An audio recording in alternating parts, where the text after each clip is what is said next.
नाही जानू, चेहऱ्यावर आनंद दाखवण्याची ही वेळ नाही. जयंतला तुझा संशय आला तर सगळ्या प्लॅनची वाट लागेल. त्याला आता काहीही कळता कामा नये.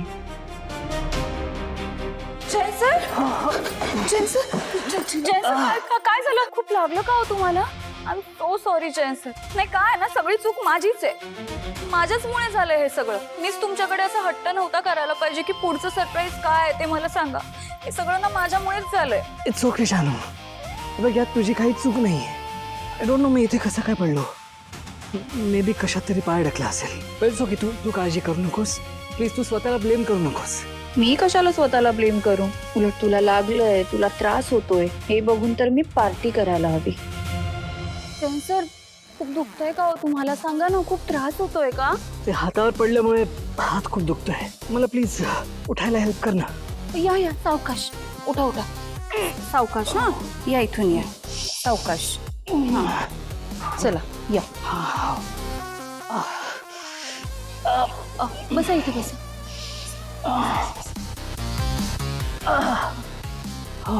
सर मी काय म्हणते, हाताची जरा मुवमेंट करा, नाहीतर ना ते काय म्हणतात स्टिफ होईल हात. असं जरा असं असं करून बघा. नाही जमत आहे का? बरं थांबा, मी ट्राय करते. हा द्या.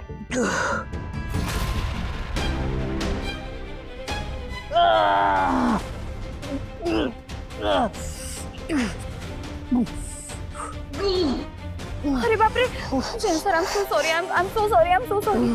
माझ्याकडून ना एक काम व्यवस्थित होत नाहीये. हे सगळं माझ्यामुळेच झालंय. जानू इट्स ओके, यात तुझी काहीच चूक नाही. तू मला बरं वाटावं यासाठी करत होतीस ना. सो प्लीज तू स्वतःला ब्लेम नको करूस. असं कसं ब्लेम करू नको जयंत सर. मला खूप किळटी वाटतंय. जानू जानू जानू प्लीज तू रडू नकोस. हे बघ तुझ्यामुळे काहीच झालेलं नाहीये. हो पण हे तुम्हाला माहितीये ना, आई बाबा तर माझ्यावरच रागवणार आहेत. कशासाठी? आपण आई बाबांना यातलं काहीच सांगायचं नाही. आणि एवढं काहीच घडलं नाहीये. घडलंय ना. आज माझ्या बाबांचा एवढा मोठा सत्कार होणार आहे. पण आता काय, तुम्हाला असं लागलंय म्हटल्यावर कसं जाणार ना आपण तिकडे. माझ्या बाबांची तर खूप इच्छा होती की आपण दोघांनीही तिथे यावं अशी. पण आता कसं जाणार ना आपण. माझ्या बाबांना आज एवढा मोठा मान मिळणार आहे, पण काय फायदा. हे सगळं बघायला त्यांची लाडकी मुलगीच आता तिथे नसणार आहे. त्यांनी काहीच दड होत नाही जयंत सर. सगळी चूक ना माझीच आहे. मला वाटलेलं की आज आपली मंथ अॅनिव्हर्सरी आहे, त्याचं छान सेलिब्रेशन करू आणि मग जाऊ तिकडे सत्काराला. कसलं काय. जानू जानू जानू प्लीज शांत हो प्लीज. हे बघ हे ना हे थोड्या वेळात बरं होईल. आणि राहिला प्रश्न बाबांच्या सत्कार समारंभाचा ना, तर आपण नक्की जाऊयाच. मला ड्राईव्ह करता आलं नाही तर आपण ड्रायव्हरला घेऊन जाऊ. Okay, problem solve. तू जा, रेडी हो. आणि प्लीज आता रडू नकोस. Thank you so much Jayant sir. तुम्ही किती चांगले आहात.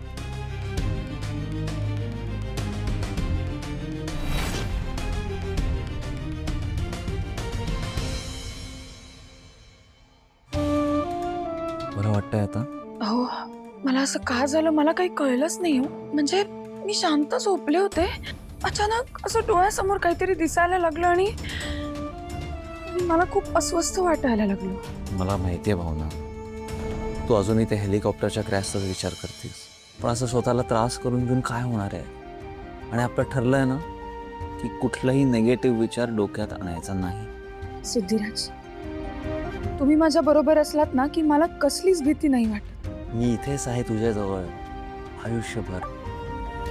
मी काय करू म्हणजे तुला बरं वाटेल? हां तूच सांग ना. तू आनंदीला जसं गाणं गाऊन दाखवते तसं गाणं खाऊ.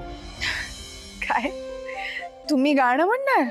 हा मग अगं तुझ्यासाठी म्हणूच शकतो की काय कवडं काय त्यात.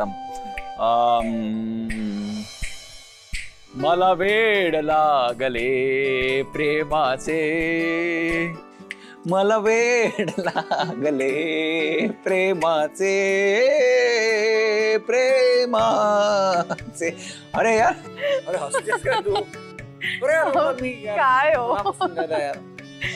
भावना, अरे या नाही. या ना, बस बस.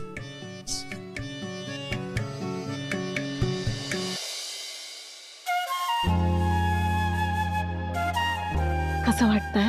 बरं वाटतंय. भावना, हे असंच हसू कायम बघायचंय मला तुझ्या चेहऱ्यावर. पण ते या राजकारणाच्या रगाड्यात कधीच शक्य नाहीये. म्हणून मला तुझ्याकडे खूप महत्वाचं काहीतरी मागायचंय. बोला ना, काय मागायचंय?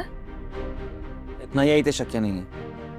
सिद्धिराज, आधी आई काय म्हणतायत ते ऐकून तर घ्या. मला माहिती आहे आईला काय मागायचं ते. आई, हे बघ सिद्धू, मी माझ्या सोनेशी बोलते, तू मध्ये नको पडूस. आई पण सिद्धिराज थांबा जरा. आई बोला, तुम्ही बिंदास सांगा मला काय मागायचंय. माझी अशी इच्छा आहे की तुला जर तुमच्या या बाळाची काळजी वाटत असेल ना, तर तू निवडणुकीतून माघार घे. नको पडूस या भानगडीत. आई काय बोलतेस तू? तुला कळतंय का? हे बघ भावना, आधीच तुझी तब्येत अशी नाजूक आहे, त्यात आपल्या घरातलं वातावरण हे असं, त्यात ती नीलांबरी जन्माचा दावा साधल्यासारखी वागते तुझ्याशी, त्यात निवडणुकीचं टेन्शन, दगदग, ती जीवघेणी स्पर्धा. कशासाठी हवं हे सगळं? आणि हे बघ, सगळ्यात महत्वाचं म्हणजे तुझ्या पोटात वाढणाऱ्या बाळाला या सगळ्याचा खूप त्रास होतोय. त्याचे कशासाठी तुम्ही हाल करताय? एक लक्षात ठेव, जितका त्रास तुला होतोय तेवढाच त्रास तुझ्या पोटातल्या बाळाला होतोय. निदान त्या बाळाचा तरी विचार कर.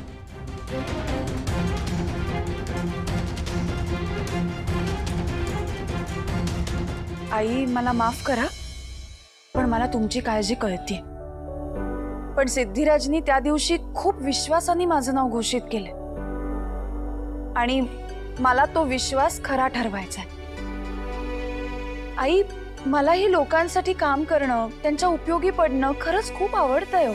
म्हणून मी करतेय हे काम आणि मलाही खरंच खूप आनंद वाटतोय या सगळ्यात. तुम्हीच म्हणाला होतात की नाही, मला अशा अवस्थेत आपलं मन रमेल, आपल्याला जिथे छान वाटेल, उत्साह वाटेल अशाच गोष्टी करायच्या म्हणून. मग खरंच हे सगळं करून मला खूप आनंद मिळतोय. आणि राहिला प्रश्न नीलांबरी वहिनींचा, तर त्यांनी दिलेलं चॅलेंज मी आणि सिद्धिराजनी ऍक्सेप्ट केलंय. आणि आता एकदा मैदानात उतरलोय ना, मग आता माघार घ्यायची नाही. आता शेवटपर्यंत लढायचं. पण मला तुझी काळजी वाटते ग भावना.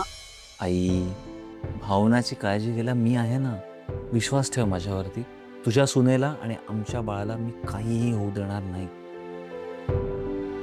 आई, तूच सांगितलं होतंस ना भावनाला की बाळावर संस्कार व्हावे म्हणून तिने चांगली पुस्तकं वाचावी, चांगली गाणी ऐकावी. तसंच भावनाने हार न मानता जर काम सुरू ठेवलं, निवडणुकीत स्वतःला सिद्ध करून दाखवला ना, तर आमच्या बाळावर हेच संस्कार होणार आहेत की तिची आई कधीच हार मानत नाही, कधीच मैदान सोडून जात नाही.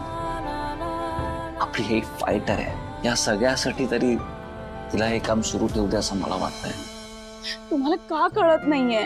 आता तुमच्यावर केवढा मोठा जीव घेणा हल्ला झाला, तसंच परत काहीतरी झालं तर?